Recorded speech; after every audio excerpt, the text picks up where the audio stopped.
Bonjour à tous et bienvenue sur cette nouvelle vidéo. Alors aujourd'hui je vais aborder les sujets des sparklines. Je ne sais plus si j'avais fait déjà un petit tuto, mais je sais que je m'en sers régulièrement pour réaliser des tableaux de bord. Et je vais vous montrer là les petits secrets des sparklines, comment déjà en insérer, comment les choisir et comment on peut les modifier et les paramétrer. Voilà, donc il y a plein de petites astuces dans les sparklines qu'il faut connaître, donc je vais essayer ici de vous montrer toutes ces petites propriétés qui vont vous permettre ici de pouvoir bien faire ce que vous avez, ce que vous voulez représenter. Alors ici, je suis parti d'un tableau simple. Ici, voilà, ici, j'ai des ventes de produits.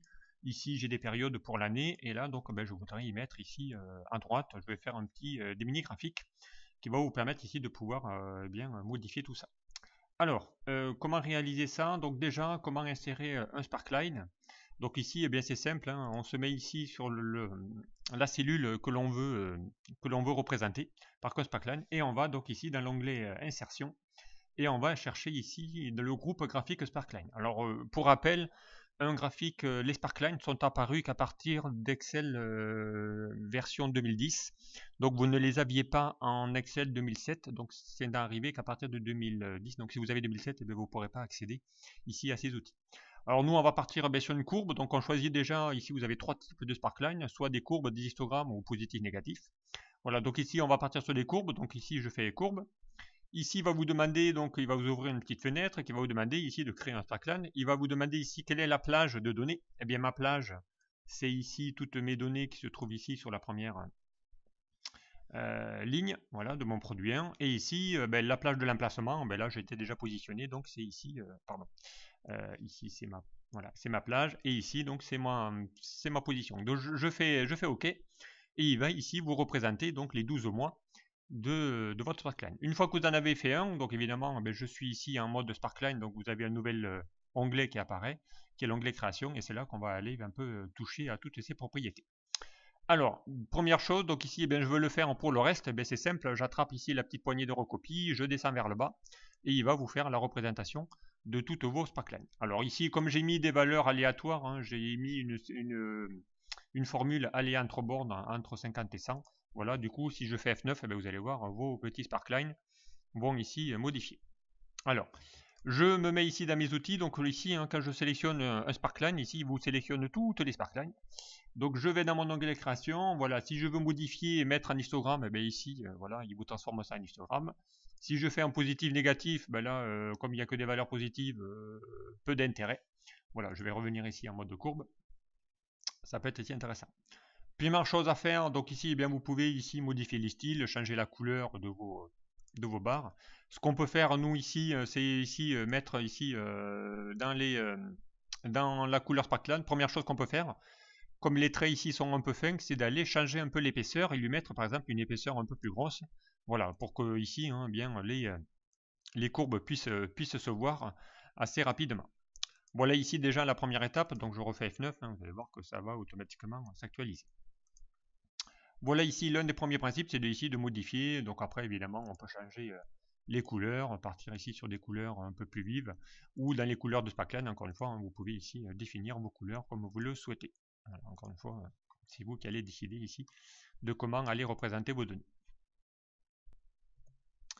Alors, deuxième chose ici, hein, ce qui va se passer, exemple, pour les sparklines, ça peut être aussi un petit handicap, mais vous allez voir comment le rectifier.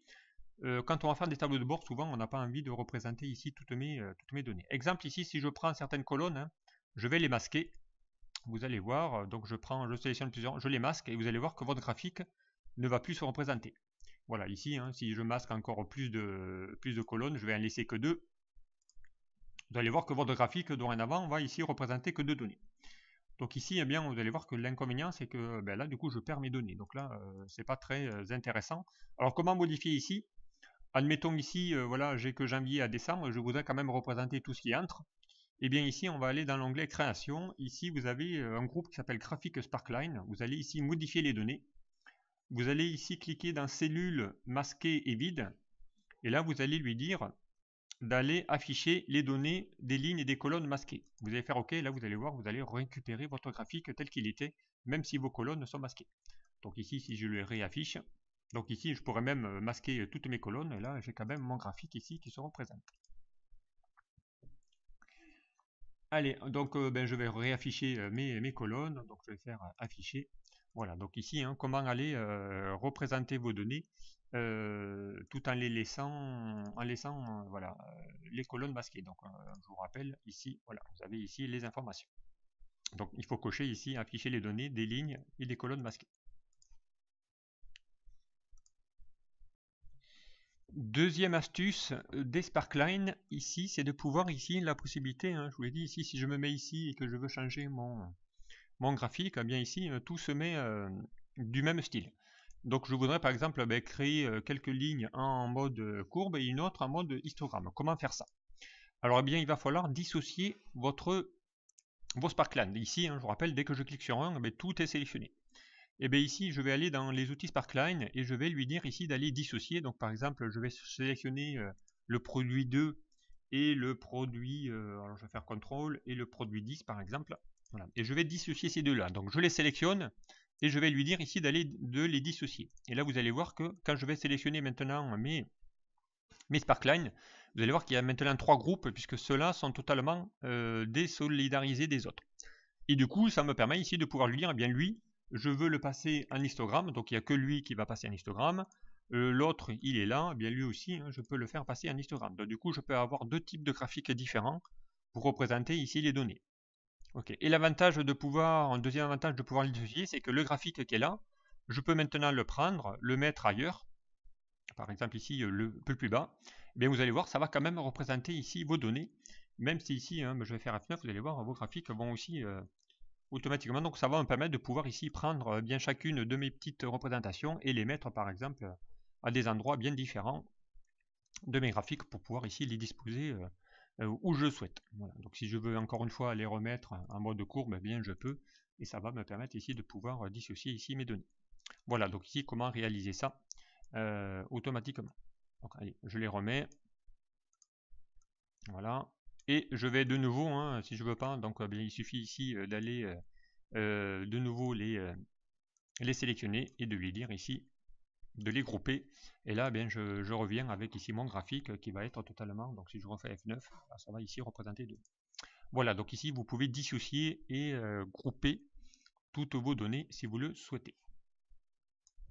Autre possibilité ici, c'est de pouvoir effacer un Sparkline, notamment ici. Hein, donc je pourrais ici prendre un Sparkline et lui dire ici, hein, dans l'onglet création, de lui dire ici d'effacer, supprimer le graphique Sparkline sélectionné. Donc si je fais OK, il n'y en a qu'un ici qui va être retiré, c'est celui-ci. Même si ici je suis en mode groupé, donc il va le dissocier puisqu'il a été effacé, et ainsi de suite. Donc je peux ici ne représenter que certaines données en lui demandant ici de sélectionner par exemple ces deux-là et de lui dire ici dans les outils création Sparkline d'aller effacer les Sparkline sélectionnés. Voilà, donc ici hein, ça vous permet ici de pouvoir automatiquement les rajouter. Alors je vais faire CTRL Z ou revenir en arrière pour les remettre. Voilà ici une autre astuce qui vous permet ici de pouvoir n'afficher que les Sparkline que je souhaite afficher ou pas. Autre possibilité, c'est ici dans les outils Sparkline de pouvoir y afficher les axes. Donc exemple ici, hein, je fais onglet création, je vais ici dans les axes et je peux lui dire ici d'aller afficher l'axe. Donc ici, je vais faire OK. Donc je vais ici les afficher. Bon évidemment, il n'y a rien qui se passe. Pourquoi? Parce que les axes, je ne pourrai les afficher que si j'ai des valeurs négatives. Je vais prendre une valeur n'importe laquelle. Je vais la passer en négatif. Je vais faire un moins 81 par exemple. Vous allez voir que là, vous allez voir un axe qui va apparaître automatiquement. Donc ici, je vais faire moins 100. Voilà. Pareil, je vais en remettre un autre ici. Voilà, je vais faire un moins 70. Voilà. Donc du coup, ici, hein, je vais pouvoir mettre ici mon axe. On a ici un axe horizontal.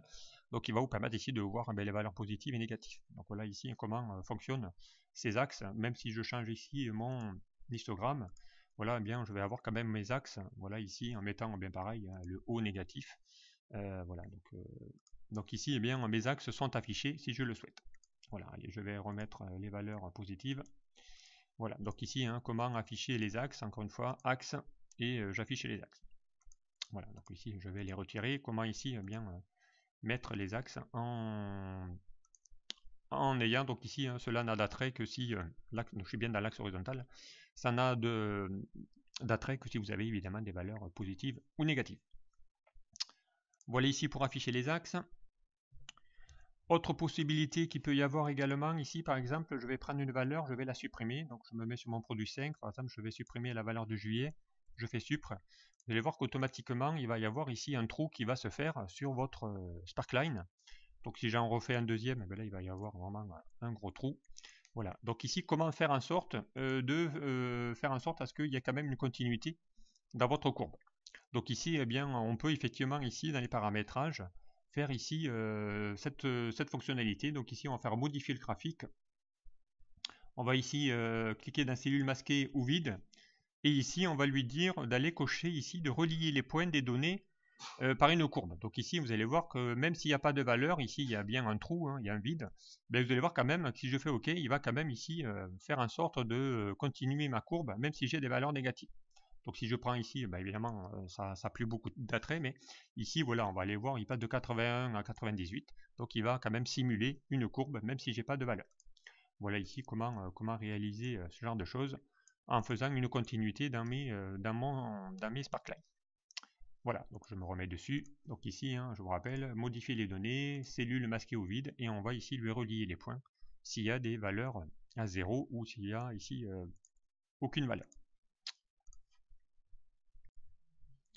Allez, et puis dernier secret, dernière astuce des sparklines, c'est ici, donc ici, j'ai bien ici des courbes qui sont représentées, hein, mais une courbe est représentée ici par une donnée. Maintenant, je voudrais que ces courbes soient proportionnelles par rapport ici à toutes mes données.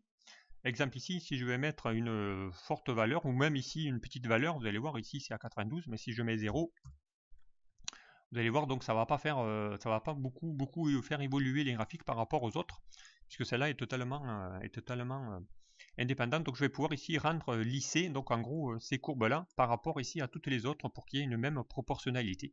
Donc là on va dans l'onglet des outils Sparkline, et on va lui dire ici dans les axes, on va lui dire ici de rendre identique pour tous les graphiques Sparkline, et là vous allez voir il va lisser par rapport ici à mes tendances pour voir ici bien que ça descend bien ou pas. Donc ici, hein, si je mets par exemple ici une valeur 1, donc évidemment ça va automatiquement, mais ça va être proportionnel ici par rapport ici à ma valeur correspondante par rapport aux autres. Donc ici, hein, bien, il va vous le mettre proportionnellement par rapport à tous les graphiques. Donc voilà, si je décoche cette option-là, donc je vais faire option, je ne vais pas le mettre ici, voilà. Je vais la décocher, je vais faire un 9 pour actualiser les données. Donc ça va automatiquement donc réactualiser ici mes données. Voilà. Donc attention, il y a deux possibilités, soit je fais vraiment un lissage automatiquement, ou soit je les rends exactement la même proportionnelle pour qu'il y ait à peu près la même hauteur par rapport à mes différentes données. Voilà ici hein, un petit aperçu donc des outils Sparkline qui va vous permettre ici de pouvoir bien afficher pas mal de choses. Alors pour en finir, hein, on peut mettre ici par exemple le point haut, donc on peut afficher un point haut en rouge par exemple ici, donc pour voir ici quel est le maxi de chacune de mes courbes. Donc ça peut être intéressant. On peut mettre également le point bas. Voilà, donc et ensuite eh bien ça peut se paramétrer, puisqu'ici je peux mettre eh bien les points hauts, on va les mettre plutôt en vert puisque c'est que c'est au top, et les points bas eh bien on va les mettre en rouge, mais c'est déjà le cas. Voilà, donc ici ça vous permet ici de pouvoir faire en sorte, si je fais F9, eh vous allez voir, hein, ça va automatiquement s'actualiser. Voilà, donc ici je transforme ces sparklines en histogramme. Et bien là pareil, il va mettre les plus hautes barres en vert et les plus basses en rouge. Voilà, donc ici hein, ça va vous permettre ici de pouvoir automatiquement afficher tout ça. Voilà, donc ici hein, comment bien avoir un peu toutes ces petites fonctionnalités.